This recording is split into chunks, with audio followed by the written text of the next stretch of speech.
The X-Zone radio and TV show is largely an opinion talk show. All opinions, comments, or statements of fact expressed by Rob McConnell's guests are strictly their own and are not to be construed as those of the X-Zone radio and TV show or in any manner endorsed by Rob McConnell, Relmar McConnell Media Company, Talkstar Radio Network, its affiliated stations, or employees.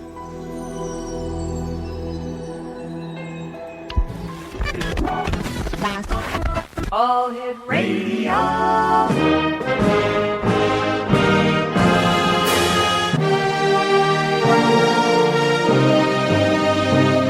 Welcome to the X-Zone, a place where fact is fiction and fiction is reality. Now, here's your host, Rob McConnell.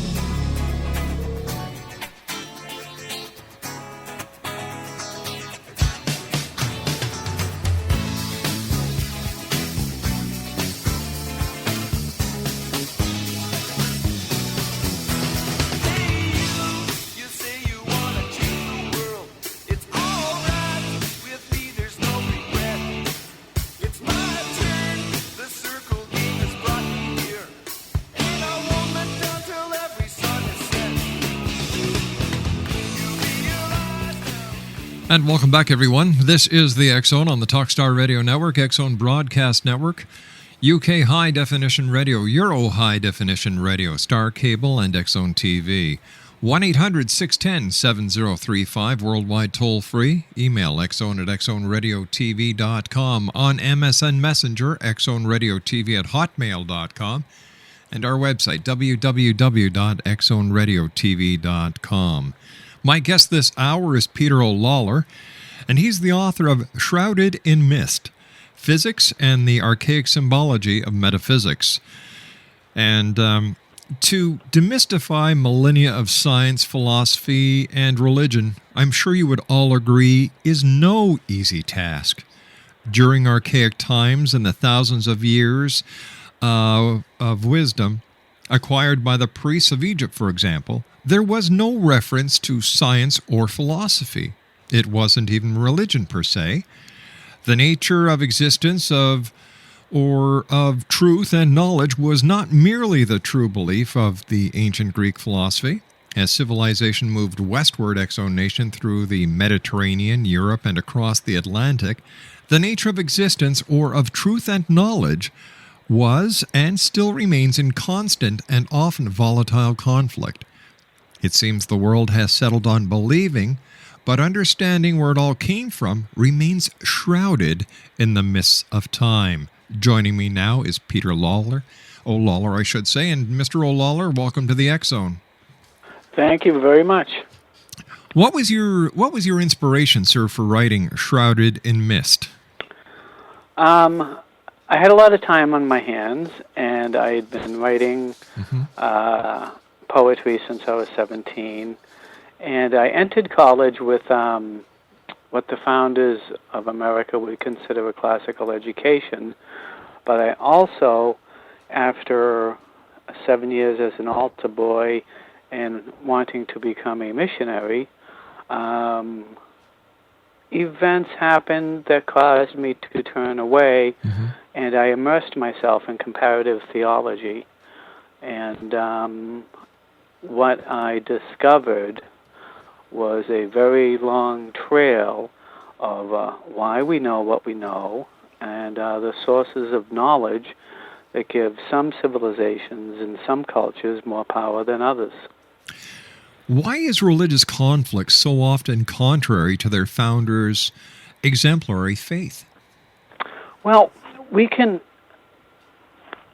look at, for example, Muhammad. Muhammad grew up along the Spice Road as a businessman, and his divine revelations brought to him by the Archangel Gabriel, who visited Mary, inspired him to write the Quran. Now, just like America's revolutionary generation, and all republics begin with the need to remedy political evil. So throughout history, whether it be Islam, republics, or America, people follow their heart, follow their passions, want to do good for the public good, establish something absolutely wonderful for the interest of each other, and then somewhere along the line, other people with different ideas take the original thought and make it into something it was never intended to be. All right, sir, hold that thought. You and I have to take a commercial break. We'll be back in 2 minutes. Exo Nation, my very special guest this hour is Peter O. LALOR. He's the author of Shrouded in Mist, Physics and Archaic Symbology of Metaphysics. And we're going to be back on the other side of this commercial break. And if you'd like to get a copy of Shrouded in Mist, the website is www.amazon.com. That's right, it's available at amazon.com. We'll be back on the other side of this short 2-minute commercial break as we continue in the X Zone with yours truly, Rob McConnell. Don't go away.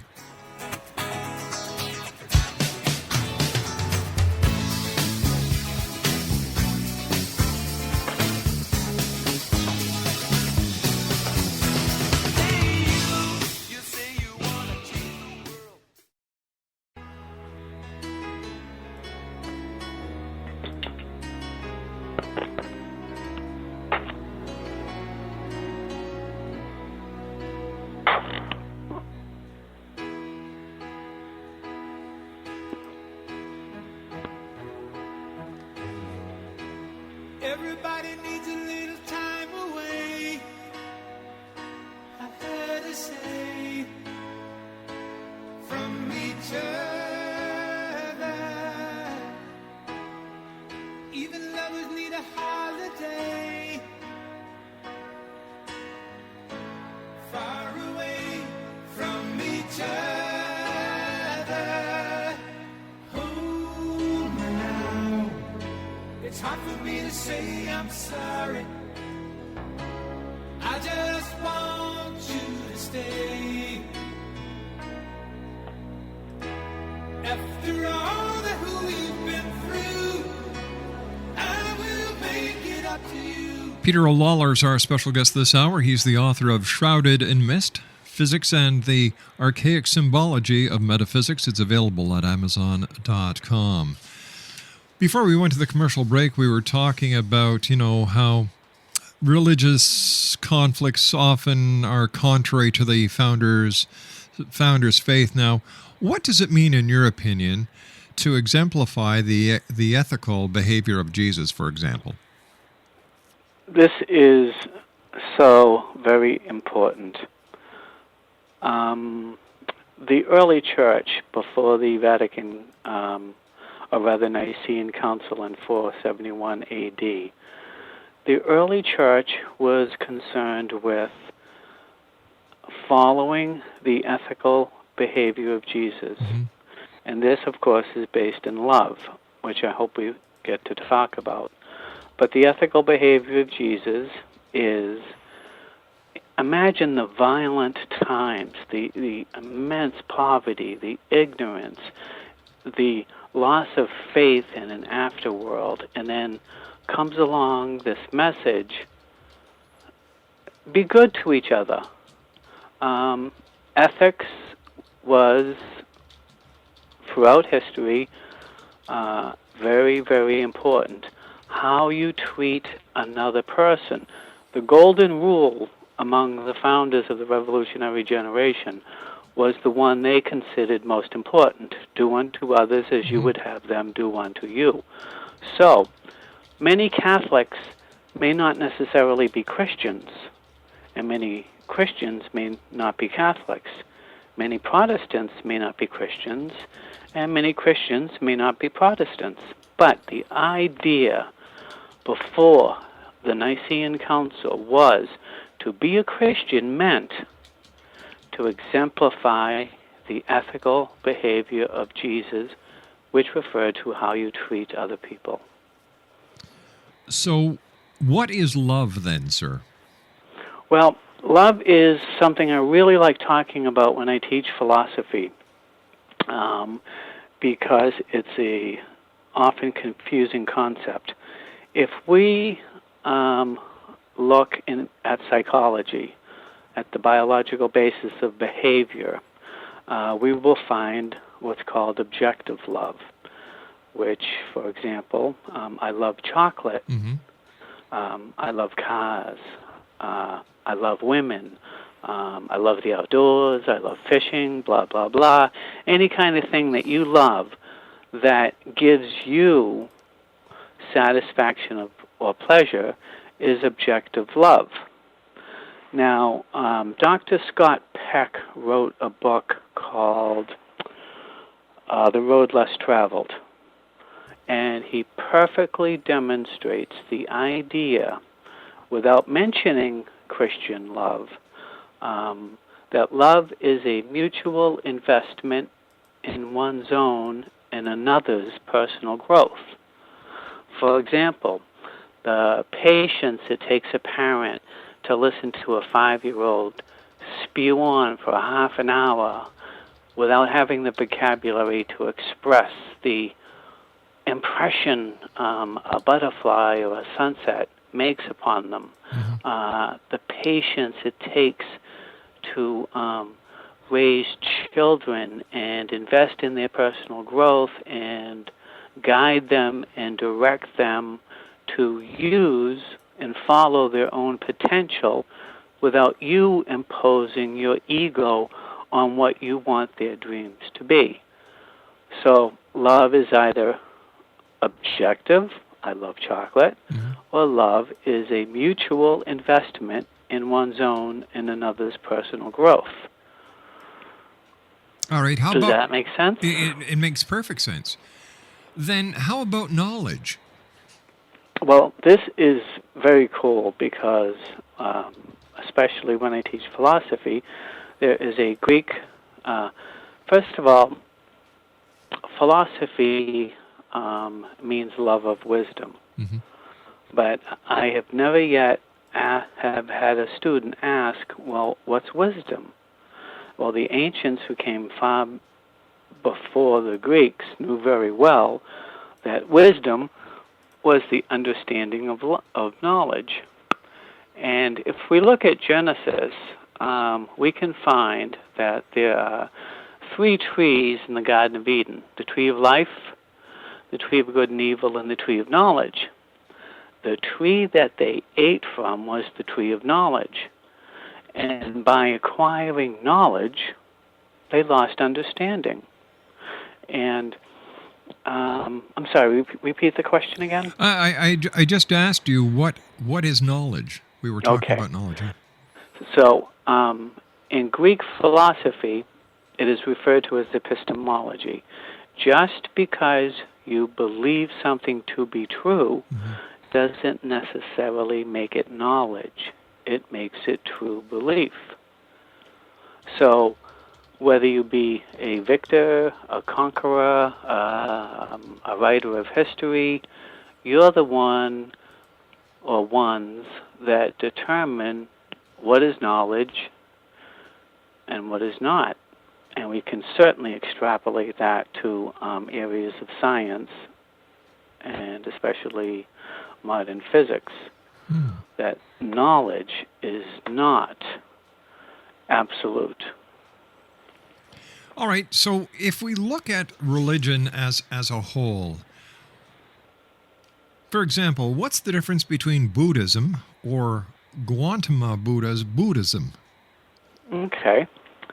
Gautama was born a prince, had everything going for him, didn't need a thing. However, what he saw as he witnessed the world was a lot of grief and a lot of suffering. And he really wanted to understand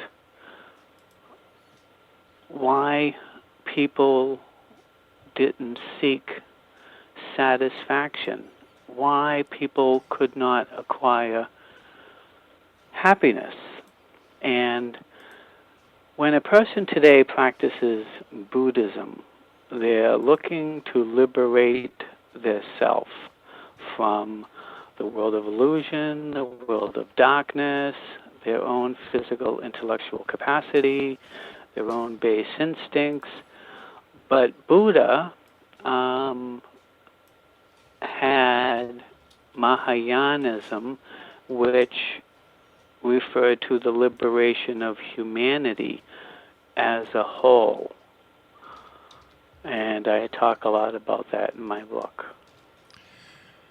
Why are there so many different religions? Well, we can use anthropology to answer that question. But we always have a wrench in the works. For example, my professor in sociology, and I went to this documentary, and it showed that around the world, all cultures evolved at the same rate, at the same time, with the same means, and slowly gained an identity which eventually separated themselves from others. However, after the documentary, I said to my professor, Professor Polanski, that documentary is really missing something, and that would be the origins of Europe. And she said, well, I'm surprised anyone would notice that. And I said, well, it doesn't fit into the thesis of the documentary, because in Europe they had medicine and magic before they had weapons and war. And they certainly don't fit into the timeline of everyone around the globe evolving through their cultures at the same rate, at the same time, by the same means. And she admitted that it is a part of marketing that we, start people off with these hypotheses to introduce them to anthropology and sociology. So there are different religions because we have to consider the esoteric wisdom of the ancients that came far before the Greeks. Now, for example, the subtitle of the book is Physics and the Archaic Symbology of Metaphysics, correct? Correct. Now, science in the Western world has grown to follow a certain formula. Once I gave a 3-class multimedia presentation on human evolution that covered 4.2 million years. However, it didn't contradict creation once. Now, where was I? Why there are so many religions? Yes, that's right. Oh, okay. If we follow the evolution of cultures and the migration of humanity, we might follow the Indo-European language that came from India on its way to Europe. But a lot happened in between. For example, in Egypt, a god or goddess can only be understood by what they wear on their head. Now, Isis is the only goddess or god who wears more than one crown. But the most ancient crown is a seat. Oh, okay. Listen, I hate to do this to you because I'm thoroughly enjoying our conversation. You and I have to take a news break, sir. So please stand do. by. Exonation, Peter LALOR is our special guest. His book is available at Amazon.com, and we'll be back on the other side of this news break. Don't go away. I just want you to stay.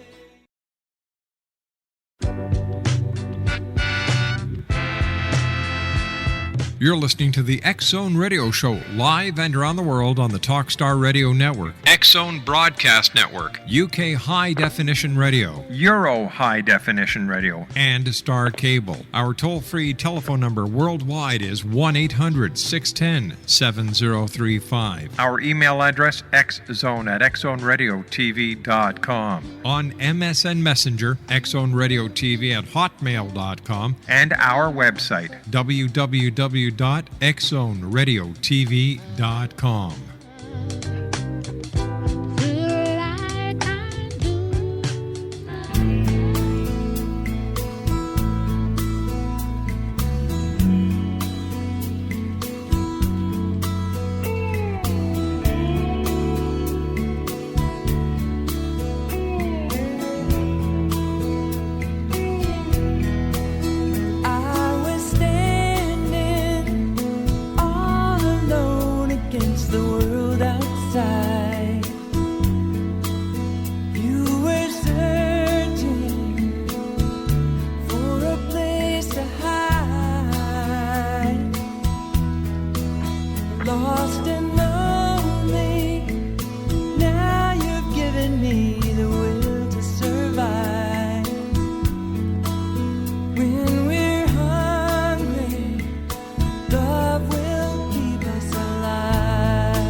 Nation, Peter O. LALOR is our special guest. He's the author of Shrouded in Mist, Physics and Archaic Symbology of Metaphysics. It's available at Amazon.com. Peter, when it comes to the present crisis that we're finding in America these days, do racial, religious, or radical religious groups despise or hate Americans or their government? And do they covert interventionist policies? Yeah, I would like to answer that very much, but could I just conclude the last question? I'm sorry about that. As to why there are so many religions. In searching for the existence of truth and knowledge is the point at which different religions became distinct in their search. And the synthesis of science, philosophy, and religion of archaic times slowly separated and became distinct entities, and along with those entities came the religions associated with that search for truth and knowledge. Now, please ask your question again. Sure. Do radical religious groups despise or hate Americans or their governments? Well, when I lived in France, I was often privy to many a party where conversations abounded with what America is really all about. And I always had to insist, when you refer to America's foreign policies or the interventionist actions, please refer to the American government and not the American people. I do not believe that anyone from a Muslim to a Russian hates or even dislikes Americans. However, what I found, especially through teaching, that students were often astounded at the actions of their federal government throughout the world. So the answer is no. They do not hate Americans, but they certainly do not trust the American government.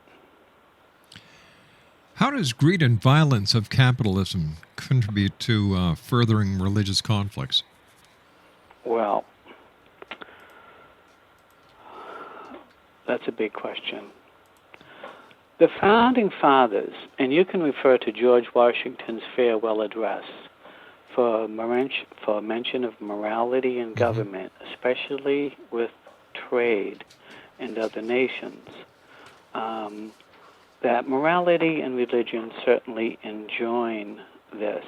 they believed that this new era of capitalism was going to usher in a wonderful world, excuse the paraphrase, where everyone was going to get along. But we know people can be and are basically greedy and violent unless there's something to stop it. Problem is, nothing is stopping it. For example, today's issues in America is outsourcing. I hear it all the time. Yeah. And people say, oh, we're losing jobs. But what they don't realize is they're losing tax money. These foreign corporations go into foreign countries and can do in foreign countries what they can't do at home. There are no EPA standards to follow. They can pollute all they want. They can hire, work, and pay whatever they want. And that is certainly greed. Now, the violence, in America, as a scholar of, I wrote a book called The Never Realized Republic, Political Economy and Republican Virtue. Mm-hmm. There is an old adage that Roman virtue, or their desire to do good, was the expansion and domination of trade backed by an elite military. And whenever I say that to students or others, I always say, remind you of anyone? Because this expansion and domination of trade is backed by interventionist policies enforced by violence. Now, for example, we know that Afghanistan became a colony in 1812 belonging to Russia. Mm-hmm. And we know in 1948, when Israel was going to become a nation through the United Nations, there was this little boy in Saudi Arabia whose father was a millionaire owning a long chain of laundromats. And when he grew up and got his money, he wanted to go to Afghanistan and help the Afghan rebels get rid of the Russians. Now, at this time,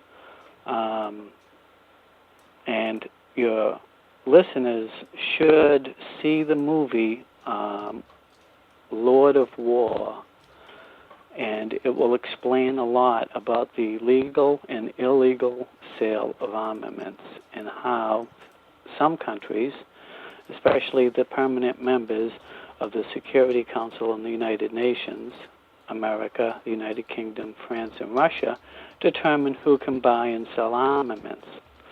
Now, this 10-year war in in Afghanistan, to get the Russians out, ended. And that 10-year war had involvement with certain foreign countries who gave them money and weapons to do it. When the Russians finally left, or literally gave up, these Afghan rebels turned around and said, thank you very much. We really appreciate you helping getting the Russians out of here. When are you leaving? And this foreign country who helped them with armaments and money turned around and said, we're not leaving. This began a long line of conflict with this foreign power, and they made it very clear mm-hmm. that this little boy who heard his father rant and rave that if Israel was going to be made a nation in 1948, they're going to be a puppet of the of America, this little boy grew up to be Osama bin Laden. And he was the leader of the Afghan rebels that got the Russians out of Afghanistan. And he said, if you, this foreign country that gave them aid of weapons and money, if you do not leave, it looks like our war is going to be with you. Now, if you follow history in the past 20 years, you will find an escalation of violence against the people who provided them support to begin with, but then didn't want to leave. And they made it very clear. First it was the attack on the USS Cole, then it was the attack on the Somalia U.S. Embassy, and then all hell broke loose. And because of certain Western powers, this religious conflict of Islam, first of all, unnecessary, reinforced by the greed and violence of corporations that support foreign policy, is spreading like wildfire. If people know the history of America and the Philippines, they will understand why they have no trust. And they want to have some cathexis, resolution, and they want these interventionist policies to stop. And they, just like the religions, they want to be left alone. They want the right, for example, Declaration of Independence. A lot of Americans don't understand what unalienable rights are. And it's simply rights not granted can't be taken away. And Americans have the unalienable right to pursue life, liberty, and happiness. So why can't everyone else have that right? Because of corporations and foreign policies that are doing things in foreign countries that they could not do at home. So this conflict is not only caused by the West, the consequences of it are caused by the West. So tell me, sir, in your opinion, will the friction that is being created in New York City, for example, with the placement of a mosque within 2 blocks of Ground Zero, and the burning of Qurans, or the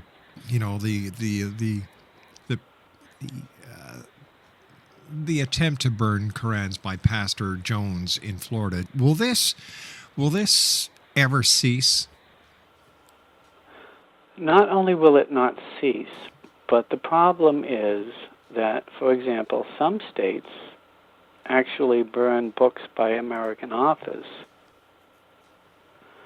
And as far as the mosque goes, I think the First Amendment of freedom of expression and the freedom of religion, if people, and this is my problem as a scholar, trying to teach how the revolutionaries' vision and the purpose of their revolution was severely altered in the 1790s. Americans do not, like Europeans, teach history as causes and motivations. They teach it as dates and events. Who cares about dates and events? Every American will tell you, almost everyone, history is boring. We don't want to understand, but it's because of the way they teach it. Now, if anyone was to read the Quran, they would know that violence and greed are not acceptable to Muhammad, peace be on him. And the ethical behavior of Jesus, greed and violence, not acceptable, peace be on him. Buddha, every great religious leader, from George Washington to Thomas Jefferson to Samuel Adams, greed and violence are not acceptable in human behavior.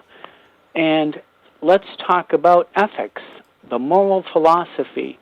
The Greek moral philosophy was translated by the Romans as ethics. By the 20th century, that grew into normative, applied, and meta-ethics. And in the early 21st century, we have ethics all over the place. We have corporate ethics, we have ethics with police, we have ethics in the Senate, we have ethics with HIPAA, that's supposed to guide your private information, and ethics this and ethics that. But like understanding religions, people that are different from you, they don't. and where are the people who want to teach it? There is an obstruction of the flow of information, not only in history, but contemporary events that keep Americans in the dark. And they should, as Americans, knowing their right of the freedom of expression, the freedom of speech, which includes the freedom to be heard, they have every right to be true to their faith, not true to the radicalism and the conflict, regardless of who created it. All right, sir, please stand by. You and I have to take our final break. Exonation, Peter O. LALOR is our special guest.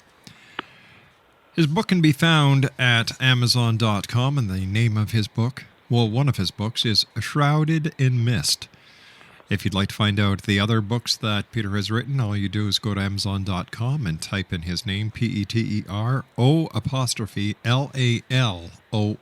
That's PeteroLalor.com. I'll be back on the other side of this short break as we continue here in the X Zone from our studios in beautiful Hamilton, Ontario, Canada. My name is Rob McConnell. Our website is www.xzoneradiotv.com. We'll be back in a few minutes. Don't go away.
Exonation, Peter O. LALOR is our special guest this hour.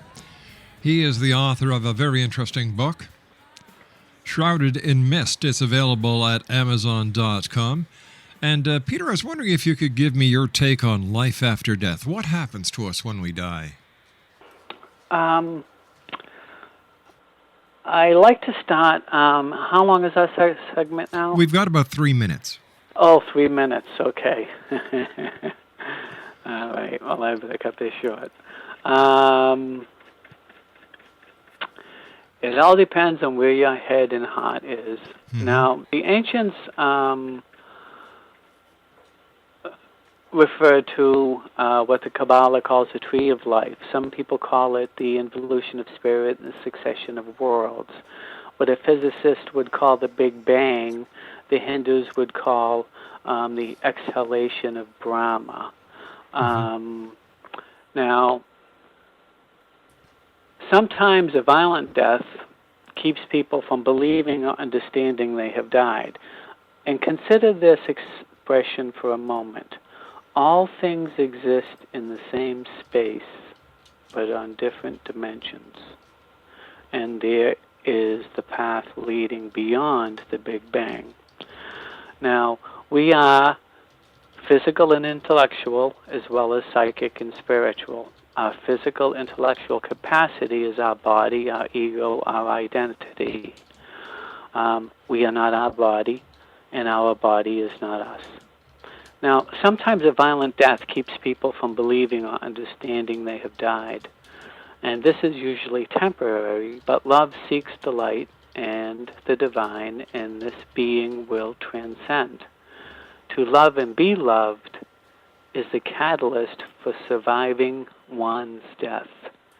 It is said that all memories of love remain, while the poorest memories reside in the person's shadow, their vehicle, or the shell of the person that was once there, their personality or their identity that eventually fades. If the soul does not separate from the shadow, it is then that they wander through the shadows of their previous life.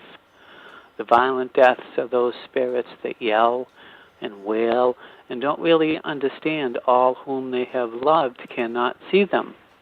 But when they are ready, they too will return. The most pitied are those with anger and resentment for loss of life or a deep lust for physical being. Their desire for living is so great that they will not to leave. When they see they cannot participate in the objects of sensation and desire, they are said to go mad.